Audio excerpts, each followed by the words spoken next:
Kick off your New Year's Day with the Bloody Mary and the PBA. January 1st, 1 Eastern, right here on ESPN. Our continuing coverage of the PBA World Championship rolls on. The Johnny Petraglia division. Sean Rash, Pete Weber. Enough said. I'm watching because of those two guys. And a couple young guns involved as well in Ryan Simonelli and Nathan Bohr. Ruiz, 180, the low score of the day. And he is eliminated. Schaefer, Gomez roll on. And here is today's More of What Matters to You fan question, brought to you by the makers of One A Day Men's Pro Edge. And it comes your way from Patrick Martin from California. It goes to Ryan Schaefer. And Ryan, how do you know when it's the right time to make a move? Usually for me, it's either when obviously I go high and I don't feel like I can move left with that ball anymore, or if I flat 10. Flat 10 to me is the ball's burning up and it's not going to make the right shape anymore. And Ryan, Chris Barnes here. A lot of people know you're diabetic. How does the adrenaline affect your blood sugar and maybe your feel? I think at first the blood sugar kind of spikes with the adrenaline and the anxiousness of being on the show. It wasn't too bad today. Obviously with exercise you can get a low, but with my insulin pump I can back off my insulin basal rate, and it keeps me like a normal person. Thank you, Ryan. You see the JDRF logo there on his right chest. Juvenile Diabetes Research Fund, one of his sponsors. A wonderful story. Ryan Schaefer, Andres Gomez will bowl for the right to move on to the finals of the first major of the season, the PBA World Championship. We'll have it when we return.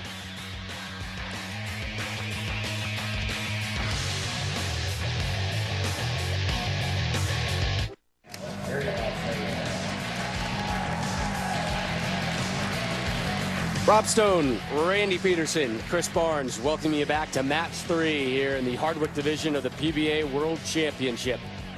Andres Gomez from Bogota, Colombia. Ryan Schaefer from Horseheads, New York. The winner will move on and become the second of 4 finalists at the first major of the year, the PBA World Championship, which will be held January 15th right here in Las Vegas.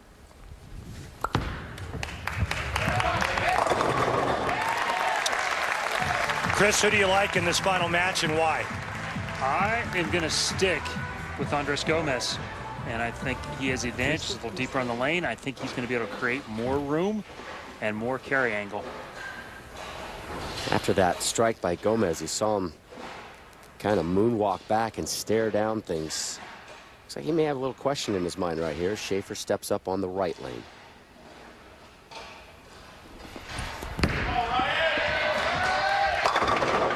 Messenger. That would have been a shame.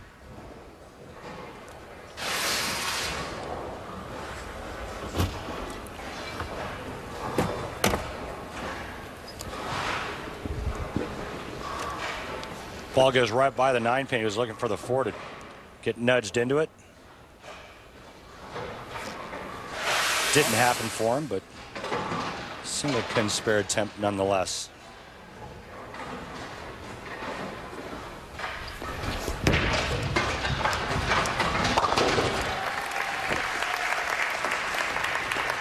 Ryan Schaefer with the spare in the first, and here's his arsenal. He's going with a Nano Pearl on the left lane, Marvel Pearl on the right lane.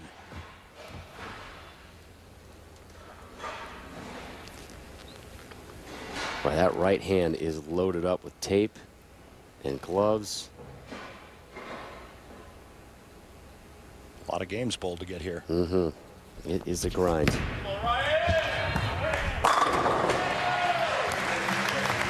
You saw the hook ratings for those bowling balls, and that's the strongest ball that he has brought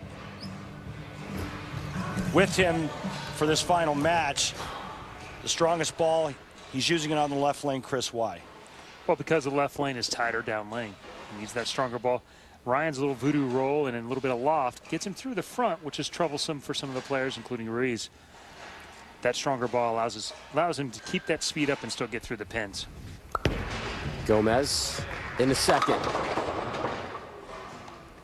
3-6-10. Not the easiest of pickups here, 3-6-10. Inside a target all the way. Yeah, absolutely. Never got it far enough to the right. And it's not like you want to shoot the 3-6-10 every day, but it's better than shooting a big 4.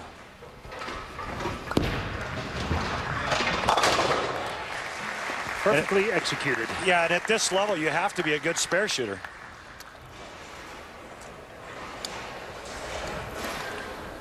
Andres is also using a Marvel Pearl, but he's using it on both lanes.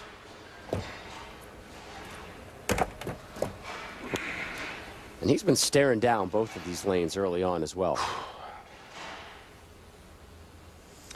Andres is a feel guy, so I think he sees it in pictures, and just by looking at it, he can see the shapes, trying to memorize those on his way.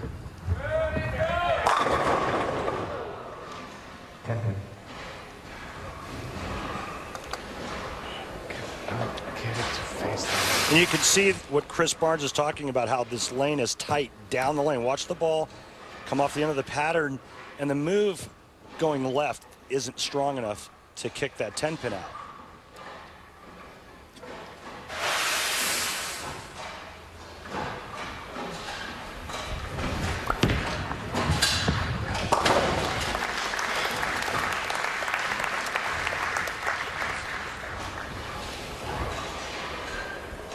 Courtesy of our friends at Catch, you can see on the right lane, that's the red line.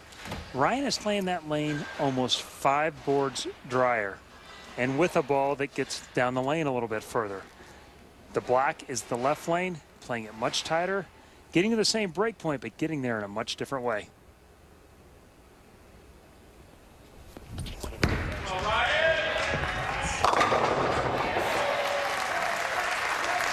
You see that shot, he actually was a little bit deeper with his feet, started a little inside, but got it further right than his first shot on that lane. As that blue line overlaps, still got to the pocket, but very light. That ball right about 4th arrow to 10. And that spinny kind of roll keeps the pins low and really mixes them up. Shifts over to the left lane. Had a strike there in the second.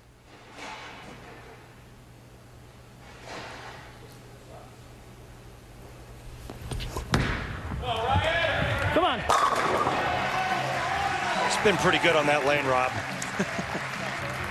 Perfect on that left lane all day long, and Schaefer taking it all in stride. I think you have to understand everybody gets good breaks and everybody gets bad breaks. That's how you respond to them. You can't get too high at the good breaks and you can't get too low at the bad breaks. You got to kind of have an even keel. You have to be a grinder. And patience is a big thing. And in every other aspect of my life, I'm very impatient. Driving, whatever have you, but in bowling, I'm very patient, and it's worked well for me. Well, it certainly has with 4 PBA titles. Now he's in the process of trying to get that elusive first major at the age of 45. Gomez in the 4th. Last time up, he left the 3-6-10. 310, the baby's win.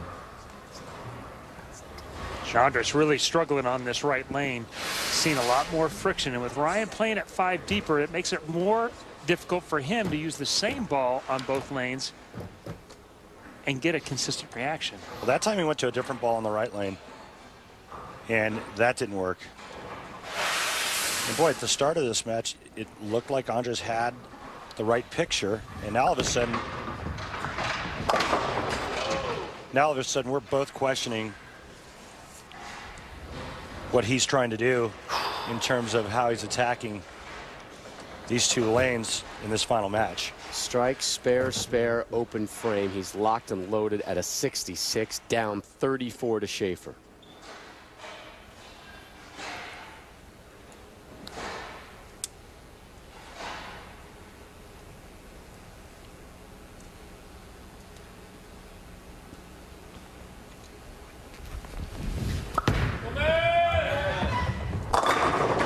Couldn't afford to let things slip too much further away, so a very important strike there for Gomez in the 5th. He's gone away from the bowling ball that we showed you in his arsenal. He's actually gone to something a little less aggressive. Yeah, a little bad shot. I think that's the right ball, though. Yeah. They're pretty close lanes. I mean, I don't know why he obviously is going them good, but for me, they're not that different where I am.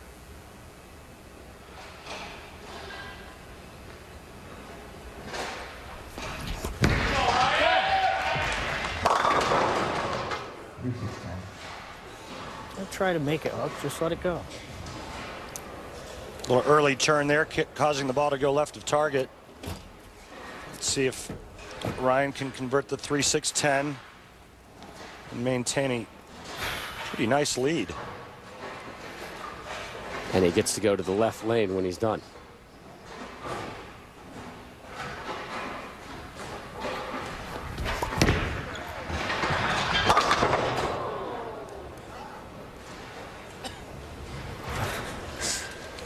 Earlier we saw him hook at that with his strike ball. That time he used the plastic ball. Having issues with the 3-6-10 right now. So each with an open frame here. Been there with him. It's not my favorite to shoot at. Good news though, guys, for Schaefer. He's on the left lane where he has been perfect all day long.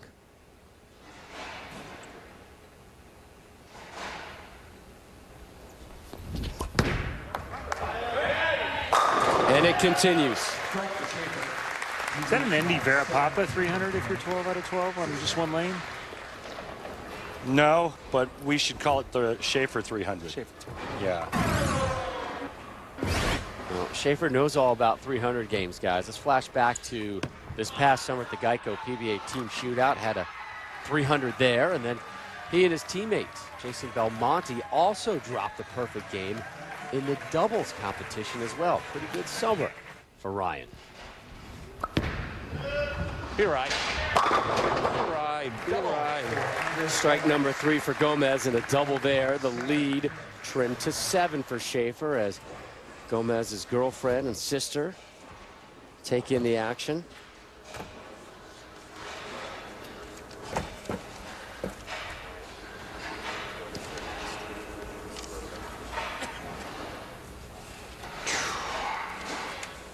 Gomez on the left lane, looking for a triple.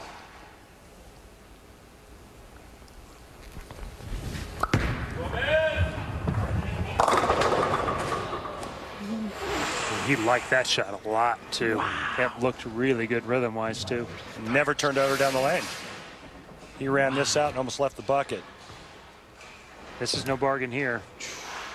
I'd rather shoot the 3-6-10 than the 2-4-8 because of that back pin, the 8-pin.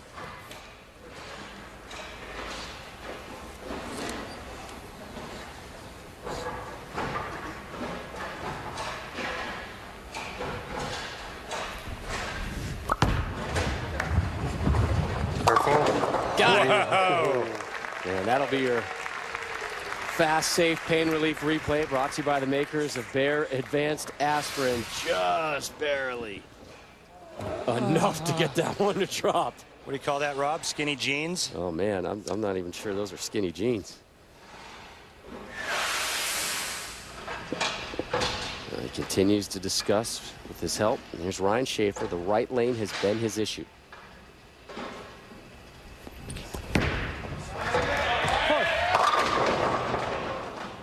It's not the right ball. Hook's right here. Oh, you heard him say it. Not the right ball. Look for a ball change. The next time he's on the right lane, he says it's hooking right at his feet, meaning it's hooking early, and therefore the ball's not pushing far enough to the right.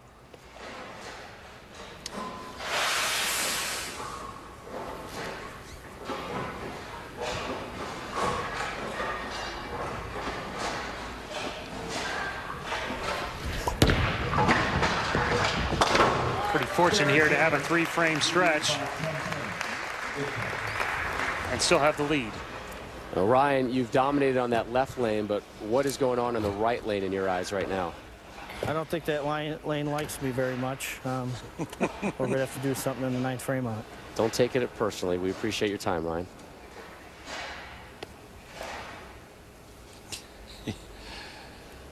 Oh, one of the funnier men you'll ever meet. Great sense of humor, dry, sarcastic. But he is and has had some great moments in terms of humor. Looking for his 4th strike here on the left lane.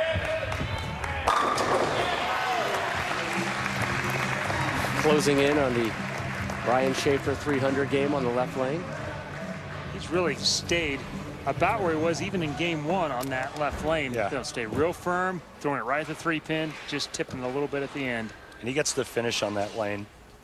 A lot of really good things working for him. It's that next frame he has to get through. Gomez made the adjustment on this lane last time. See if he can do it again. He's down 10. There's your adjustment. And Chris, I'm not so sure he's totally 100% committed to the bowling ball he's throwing, the line he's playing. I don't think he's convinced it's the right way to go. I think you're absolutely right. It's hooked early on that right lane a couple of times. That shot was a little bit firmer to hold it on line.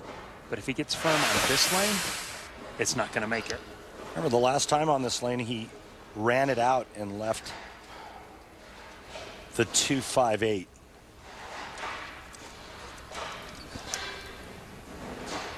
It's never a good sign when you're running out the bucket.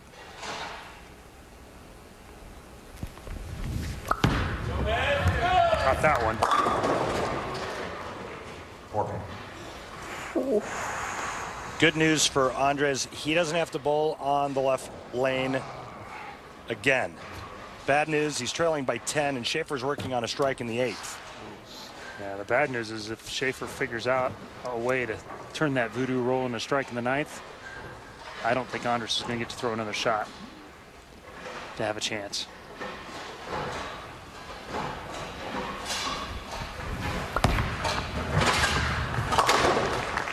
So Schaefer will step up on the right lane. He only has 1 strike on that lane here in our final match of the day. The winner will move on to the finals of the first major of the year, the PBA World Championship. See the rather significant difference between success rates on the left and the right lane.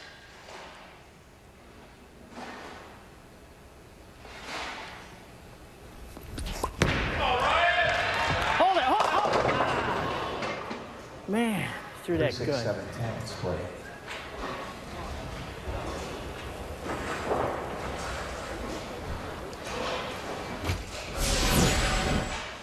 To our friends at Kegel, you can see that ball crossed. He tried to get a little firmer with it, make it stay on line there, move to the right, about 3 boards from 21 to about 17, and it didn't hold. This is what he wanted to do. He was trying to execute. Didn't work. Trying to avoid a second open frame here in our final match of the day. Get over it. Open frame in the 5th and the 9th, both on that right lane. Completely changes everything now. Down 2 pins, he can strike out to force Andres to go double 9 spare. Yeah, the good news is Schaefer's on the left lane, and he's been perfect all day on the left lane.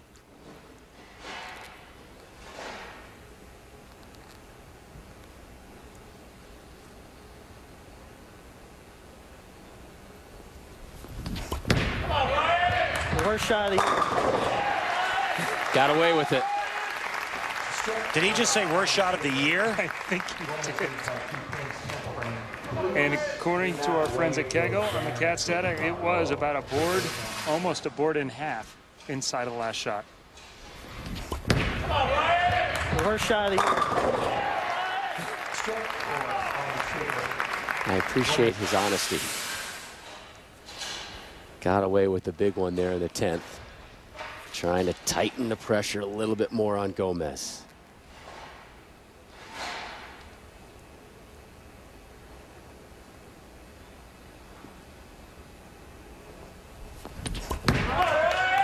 Get up. Hit it. That's terrible. All of a sudden, he's starting to lose it on the left lane. Well, all day long, he has not made back-to-back shots like that on that lane. Right there. And when he needed it most, he threw 2 of his worst shots of the day.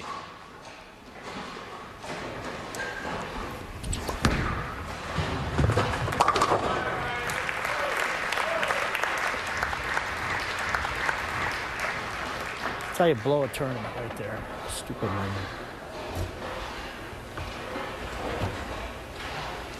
The dreaded overcompensation. How many times do you see a guy go washout or 2-8-10 only to grab the next shot and have it go high? Gomez. 9 spare strike to win it. Yep. Schaefer done at a 191, by far his lowest total here today. He started with a 267. That dropped 60 pins to a 207, and now he sits and stares at a 191 and hopes that's enough. For Gomez, 8 spare, strike is a tie, 7 or less, and Gomez goes home. Big up, big up, big up. Just like that. Not enough. Schaefer is your winner. We talked about it. I wasn't convinced it was the right way to go. The line looks good. Wrong ball. Too soft, too weak down lane. Yeah, it just looks like it picks up in the front. It felt like he couldn't get the ball down the lane, so he forced it through. He trusted it. He needed a 9 spare strike to advance. Gomez does not get it. Schaefer celebrates. He moves on. We'll hear from him when we return.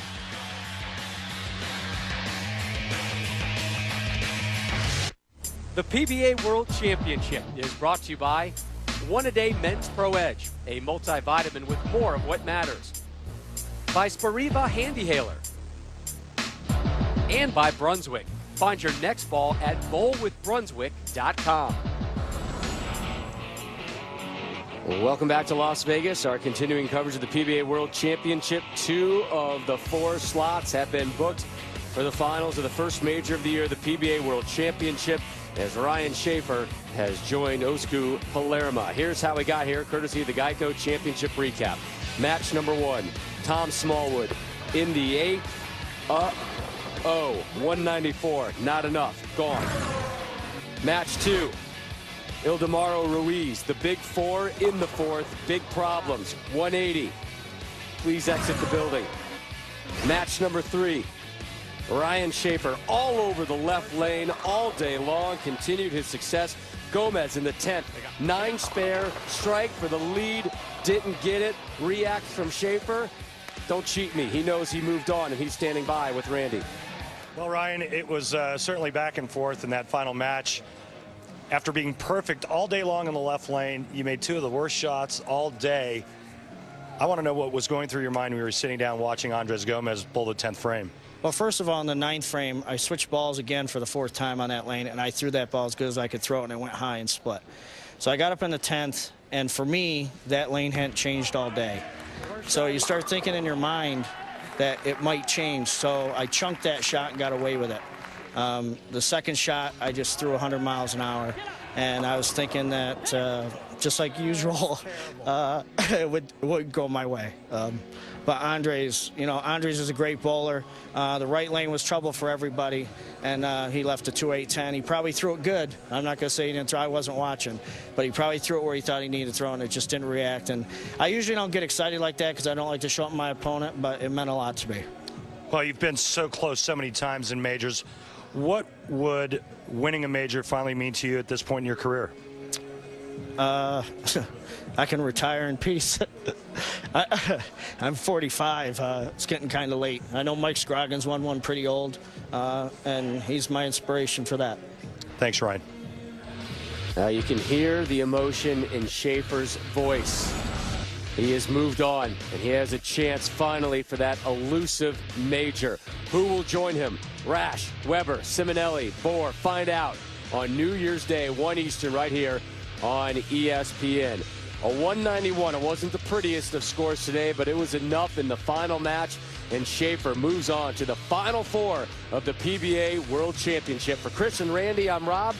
This has been a presentation of ESPN, the worldwide leader in sports.